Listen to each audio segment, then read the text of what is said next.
Well, I was printing a Boba Fett helmet when I noticed that it's not printing properly, and I thought I'm gonna have to take the hot end off, but thankfully I didn't have to. But there's something I did notice actually.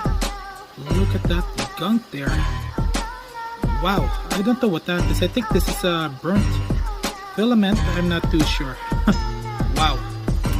Well, 23 hours down the drain, but we'll do a different print for this printer here. I do have a couple of printers here. Man, this sucks. Oh well, let's move on.